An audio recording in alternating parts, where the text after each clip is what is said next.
C'est très intéressant, c'est une arnaque très connue des milieux experts et des milieux islamo-critiques. Mais je vais aller plus loin même, je dirais que s'ils ont besoin de ce genre d'arnaque, c'est une forme d'aveu. Parce que si, sincèrement, ils avaient des arguments, les avocats de l'islam, ça leur viendrait même pas à l'idée de faire une escroquerie pareille. Je veux dire, on voit pas trop l'utilité de se tirer une balle dans le pied quand tu peux tirer, dans, je sais pas moi, dans une cible, dans des lapins en plastique, dans ce que tu veux. Donc le verset 5.33, c'est un verset du Coran qui est tronqué par la propagande islamique et utilisé pour dire que l'islam n'est pas terroriste. Et donc vous vous rendez compte, hein, ils cherchent à prouver que l'islam n'est pas terroriste et au lieu de prendre des éléments probants, ils prennent un verset qui commande le terrorisme, ils le tronquent pour faire croire que l'islam n'est pas terroriste. Et question, est-ce qu'ils n'ont pas des versets par ailleurs? Est-ce qu'ils n'auraient pas des versets à brandir par ailleurs qui permettraient de plaider leur cause plutôt que de falsifier un verset? Ça, je pense que c'est très important, même si c'est pas l'aspect principal de la vidéo, parce que là, je vais juste faire une vidéo pour avoir le lien. Bon, il y a eu des tonnes de littérature et de débats. Donc le verset 5.33, il dit « Nous avons commandé aux enfants d'Israël », c'est-à-dire aux Juifs. Hein, déjà, à la base, ça concerne pas les musulmans, mais on va passer là-dessus. « Nous avons commandé aux enfants d'Israël que quiconque tue un homme tue toute l'humanité. » Et quiconque sauve un homme sauve toute l'humanité, hein, en gros. Et ils disent ça. Ils disent ça, ils racontent ça. Donc le verset ne dit pas exactement ça. Il dit « Nous avons commandé aux enfants d'Israël que quiconque tue un homme qui ne commet pas la corruption sur terre tue toute l'humanité et quiconque blablabla. » Ok? Donc ensuite vous allez voir les tafsirs. Les tafsirs c'est les précisions, mais c'est les précisions de détail, hein. C'est pas la souna, c'est pas les hadiths. Hein. Tafsir ça veut dire c'est les explicitations des versets du Coran.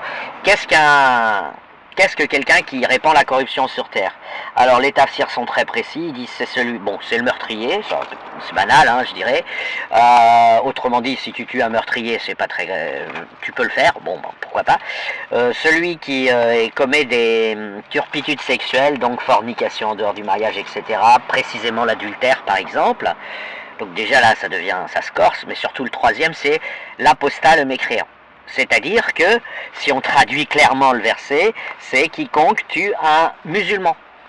Mais les non-musulmans, c'est open bar, comme l'ordonne d'ailleurs le verset 9.5, qui de toute façon abroge les précédents, qui irait contre, qui dit tuez tous les mécréants, où que vous les trouviez, ou le verset 291 qui dit la même chose, sauf qu'il est plutôt dans le Coran, le verset 489 qui dit la même chose, etc.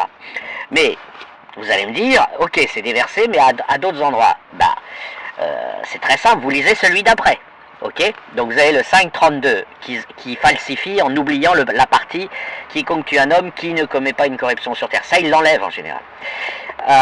Vous lisez le 5.33, et le 5.33, qu'est-ce qu'il dit? Il dit tuer les infidèles.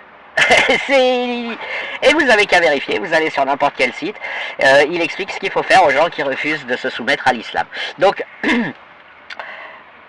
personne ne peut dire, un avocat de l'islam qui ramène le 5.32, pour moi, il se tire une balle dans le pied. Parce que quelqu'un dans un space va dire ok, lis le verset suivant et il est fichu. Et je l'ai fait l'expérience. Hein. Et vous les voyez dribbler et tout, ils arrivent à se débrouiller pour provoquer un incident pour pas avoir besoin de lire le verset suivant. Voilà le point. Donc par ailleurs c'est le pire dans l'histoire, c'est que le verset commence par nous avons commandé aux Juifs. C'est-à-dire c'est finalement la notion de fait.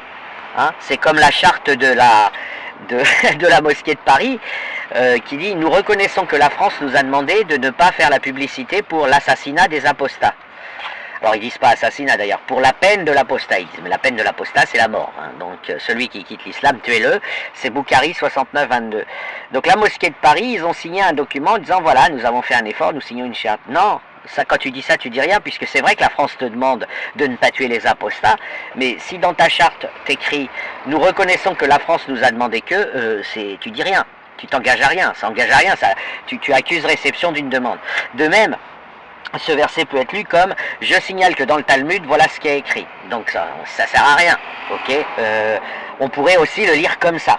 Mais de toute façon, vous avez 5.32 suivi de 5.33 qui sont ce que je viens de dire. Et c'est absolument incontournable. Il suffit de cliquer sur coran.com, n'importe quel site. Vous demandez verset 32 sourate 5, verset 33 sourate 5 et vous les lisez.